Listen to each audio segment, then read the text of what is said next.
This is Rob Coram. He did what 99% of real estate wholesalers will never do. He exited his wholesaling company at just 24 years old. He built a multi-seven-figure operation, 29K average deal size, then handed it off and exited the business for good. Most people in real estate talk about wholesaling as a hustle, but Rob, he turned it into a system, and that's why someone actually wanted to buy it. But that's just the start. Today, he's in Miami, building apartment communities, raising capital, and playing in the big leagues. In this video, we're diving into how Rob scaled and exited his wholesaling company, the system he used to generate over $30,000 in average assignment fees, why being local beats virtual wholesaling every single time, and the reason why he's building a software that could replace human lead qualifiers. So buckle up, literally. We're riding shotgun in the G-Wagon with Rob Coram.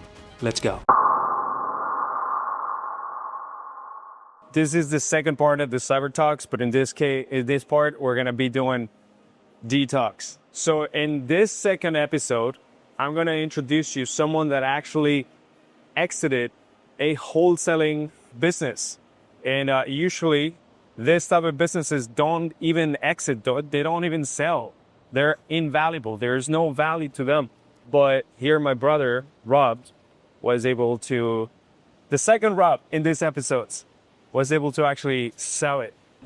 Oh yeah, this is what exiting a wholesaling business would do to you. But now we're gonna go on the passenger side and ask him a few questions so you can learn. Let's go. All right. Dude, this is beautiful. Can I show it? Yeah, go ahead. Oh, dude, look at that. Beautiful colors inside. I've never been inside of a G. All right, but first time for everything. All right. Whew. Oh, this is what my girlfriend wants. Slam it. Yeah. Woo-hoo. Oh, fuck. Bro, the chairs are literally grabbing me. Yeah. They hug you to make sure you don't fall. They hug me too. But this is what wholesaling gives you, can give you actually. Excellent wholesaling company can give you even more. All right. And today we're going to explore, first of all, this is Rob. What's up? Rob. How are you guys? Everyone. What's your last name? Rob Coram. Rob Coram. So Rob was actually a client of ours. In a way, he's still a client. Actually, he's transferred the ownership of being a client of ours, running Facebook ads for his business offer side. And now there's new owners of that company. There's a reason why he sold that company. A lot of people don't do this. So he built a multi-seven-figure wholesaling operation. And then he sold that company like, tell me a person or an individual or group that has sold wholesaling companies. Not too many. If you go and type in YouTube or in Google, there's not many people out there. You've heard maybe names like Eric Klein that came in to disrupt the industry to also kind of do really well, build seven-figure company, or wholesaling company, and then sold it. This guy is 24 years old and he still lives in his parents' house. No, I'm kidding. No. We moved to Miami. We're in a high rise now. High rise, building multi-family, like crazy stuff. All right. What is it that you're doing right now, brother? I'm building apartment communities. We're building housing, multifamily. This is big players now, big leagues, from wholesaling real estate, sourcing deals, and playing the acquisition, the never acquisition game, to now sourcing bigger deals and actually raising capital so that you can get more money. But let's talk about real quick here, brother. I mean, we're going to go grab a coffee real quick here in Pura de Vida, but dude, tell me about the success of your business. What made you so successful? First of all, why were you so successful when you worked with us? What do you think gave you a slight edge? I think the edge was that we were very attentive to our leads and we had a process to manage them. We had a system. We were able to handle the inflow of those leads that you were giving us, and we managed them better than we possibly could. And then that's what's necessary, right? You got to make sure that you leave nothing on the table and you do absolutely everything possible to work the lead, get a hold of the lead, schedule the appointment, qualify the lead. You got to make sure you leave nothing on the table, and then you can pretty much guarantee that everything you're doing is correct and the outcomes are going to be good. Yeah. So you got to build a system. You got to build an entire funnel, an operating system. And a lot of people, when they're growing or they're running a wholesaling company, they don't even think this way, right? He thinks in standard operating procedures. He thinks in playbooks, handbooks. He thinks in systems that can be used by people, and then the people help build the business, right? And that you ultimately help them even build better. So let me ask you this. So you were closing about $29,000 in average assignment fees from wholesale innovations, and you're also like keeping some of the deals that you were getting from Facebook ads as well. You were you closed at 20, I think it was a $28,000 innovation deal. I remember it was on the YouTube channel or something like that. But like, what made you have such a big like deal size? Um, Really, it comes down to the relationship that you build and the trust that you build. I think the stronger the relationship that you have with a seller, the more willing they are to work with you on your terms. Imagine you just cold call someone, ask how much they're going to sell their house. They're going to say $1 million. But what if you're best friends with that person? They're going to be willing to listen to your offer, understand where you're coming from, and then potentially give you the house for what you want it for. And that's what happened to us a lot of the times. All of our sellers became friends of ours and told their friends and their family. And so that helped us significantly. It's kind of organic marketing in a sense. Yeah, I mean, a lot of people actually they just stay within the $20,000 or less Totally. per deal size. Why do you think that happens? Honestly, I think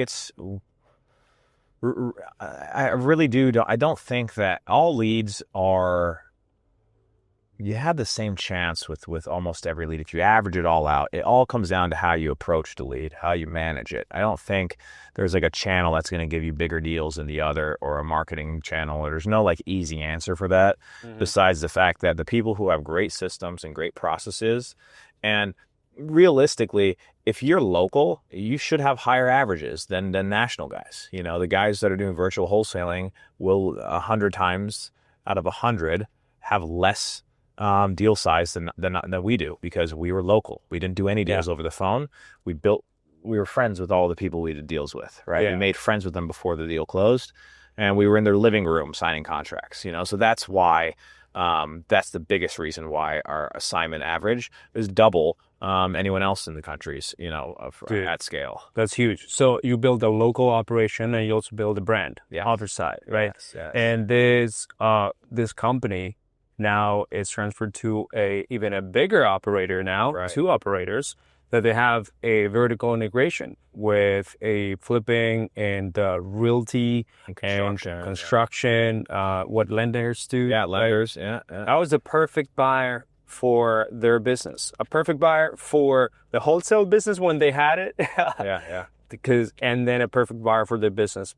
So, all right, let's talk about a little bit of online leads, because a lot of people they love to talk about online leads, but they don't know how to do it. They suck at doing online lead generation and then closing these online leads. Yeah.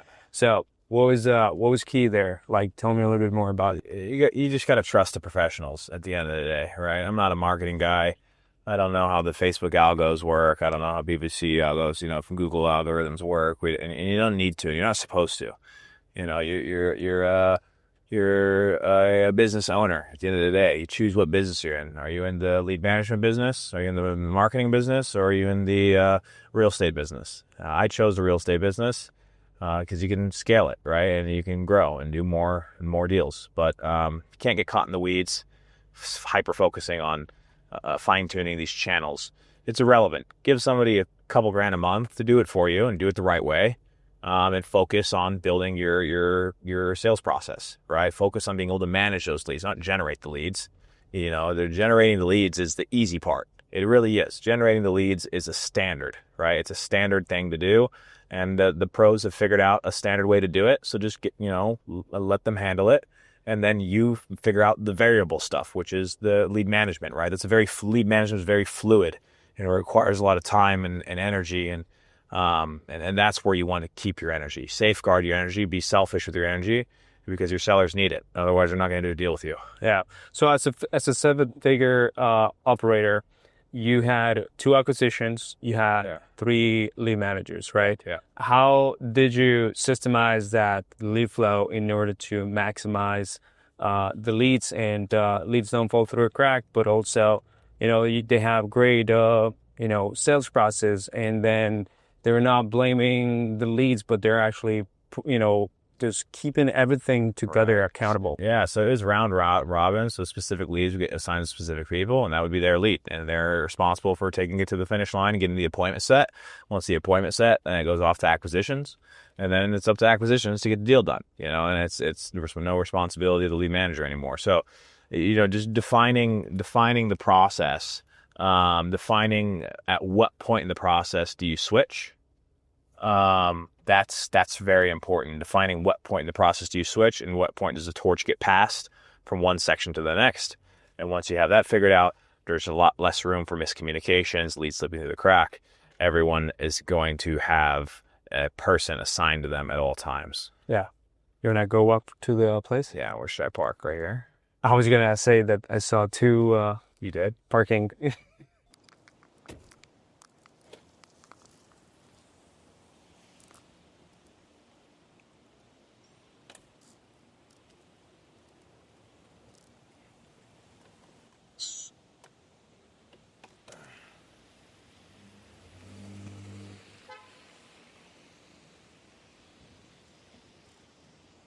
The G Talks. Now we're going to Pura Vida, which is a restaurant here in Miami.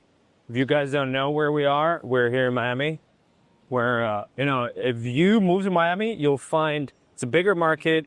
You'll find big players actually in Brickell. That's why he decided to move here.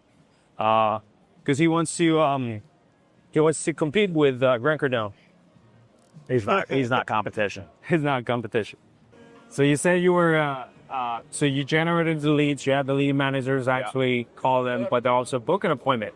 Do you used to everything in person, like in-person appointments, or was it platform? Yeah, we did all in-person appointments and offers in person. That's how we really had the greatest. What do you usually achieve? What do you want to achieve in terms of closing ratio for whenever you book? 1 to 4. 1 to 4. So for 1 to 4 appointments. Every house we walk inside, one of them, for every 4 houses we walk inside, we need a deal. Wow, that's pretty good. Yeah, because there's a qualified appointment, so that are people in our market, and the acquisition managers are people who live in our market as well. Yeah, familiar, born and raised in these markets. So it's a very local business, and that's why, I encourage people to not just look at the national scaling, remote wholesale. It sounds good. It really does sound good, but I promise you, a local business will outperform a nationwide remote business that you're thinking of setting up. You'll have more control over it locally. You'll have a better chance of getting your first deal faster, and you'll have a better chance of making a larger assignment piece in general. Yeah, and also at the same time, like the fruits of your labor of building a brand, and people send you deals because you're doing things locally. And it's you saw it, Dude. like you saw it yourself. Like at some point, you had agents and sellers referring you people. Right. They knew that you were the guy to go to. Right. And, A lot of deals came from referrals. A lot of deals. A lot of deals. Yeah, okay. Because we're active. We actually close on these deals too. That's another benefit of being local too, is you have the ability to purchase and renovate, and keep as rental properties. I know a lot of people are trying to get into wholesaling and real estate. I think wholesaling is the golden egg, right? Yeah. They make that assignment fee, that cash, that nice cash flow, that no risk, right? But the real gold in real estate is ownership. Yeah. And so use wholesaling to get into ownership. And so actually building locally will allow you to get into ownership quicker and easier. And it doesn't take a whole lot of money to get into ownership. If you're buying deals right enough, you should be doing the Burr method and not leaving no money in the deal. Yeah. Every house I bought, I didn't leave anything inside. You know what I'm saying? So it's not like I had $100 million I deployed. If I made it, they created the equity. That's in the deal. Yeah. So you also do you also buy things creatively whenever? Yeah. I just sell. Yeah, and that's another beauty of taking out properties is we definitely I did a lot of seller finance deals, a lot of subject to deals, and kept a lot of those. The terms are just so great, you never want to get rid of them. You know? Oh yeah, dude, for sure. Hard to sell. Like, okay, when you hired us, what is it that made you come in and work with us at the end of the day and then stick with us? You guys have a real team and a real company, a real business. You know what I'm saying? So you got to figure it out. You know, and that's what I like. I like to work with people who got to figure it out. You know, so you're not a one-man shop. You know, I never spoke. You know, me and you never talked. You know, that's a real bit. That's a real company, by the way. When you never talk to the owner and you get the greatest service ever, that's how you know he built a real business. You know, for 2 years, he never had to deal with me or talk to me or manage my account or do anything from start to finish. From the minute that I got acquired as a customer to my account management, he was never involved. That's a real business, and that's a business you want to do business with, right? You want to do business with these kinds of businesses, you know, scalable businesses that have a lot of data they're tracking and history that they can look at to fine tune their targeting. You know, that's what you want to do. People have been in business long enough to have enough experience and enough. I mean, they have national data, you know, across all of their clients, and that's important. So these small guys that are maybe offering you less fees and stuff, I mean, I talk to 20 people, you know, and a lot of small guys, you know, one-man shops that are doing this, you know, they cost less, obviously, but they don't have the benefits that a scaled and larger company has when it comes to data. That's right. So if anyone that is, let's say, that they might be on the fence of actually working with Hustle Media, you scaled a company, you got deals through Hustle Media, and then you exited your business, what would you say to them? If they're looking to scale a company with Hustle Media? Yeah, like but they're on the fence. If they're on the fence, I would just say go home. You know, how long are you going to be on the fence for at the end of the day? At the end of the day, people on the fence never make it. They never make it. So get off the fence and get to work and pull out your, you know, wallets and place your capital in the right places with the right people to get the right returns at the end of the day. It's as easy as that. Alex Ramosa said this: if you feel 100% confident about something, it's already too late. Too late. There needs to be uncertainty, otherwise you're too late. That's right. Bro, this is great. All right, so I wanna know real quick here, like, would you ever help another wholesaling company kind of put together their business in order to make it exitable? It really depends. I mean, I don't think I would. I don't think I would get into the coaching consulting. I think I would do it for people I care about. You know, I wouldn't even do it for money. I wouldn't turn it into a business or coaching consulting or no. You know, if there's somebody in my network that I really care about, you know, and I think I could help them with my advice and experience, I would. But no, I'm not in it. I'm not in it to monetize my experience, knowledge. I did it. I'm on to the next chapter. My time is valuable to me, and I only give time to the people I care about. At the end of the day, it doesn't matter. Don't give me $100,000 to coach them for 6 months. I would say no. You heard it from someone that actually learned how to scale a business and then found a way to exit a business, a real brand in wholesaling real estate. This is one of the most valuable G talks that you ever would have.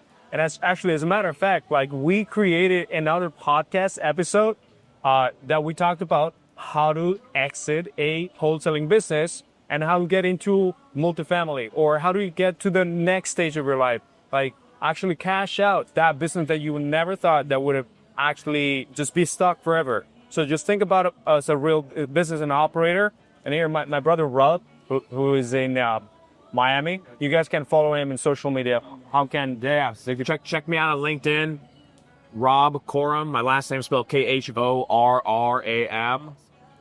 I'm not really big on social media. I just got a friends and family, private Instagram, like 200 followers. Yeah. I got nothing to sell.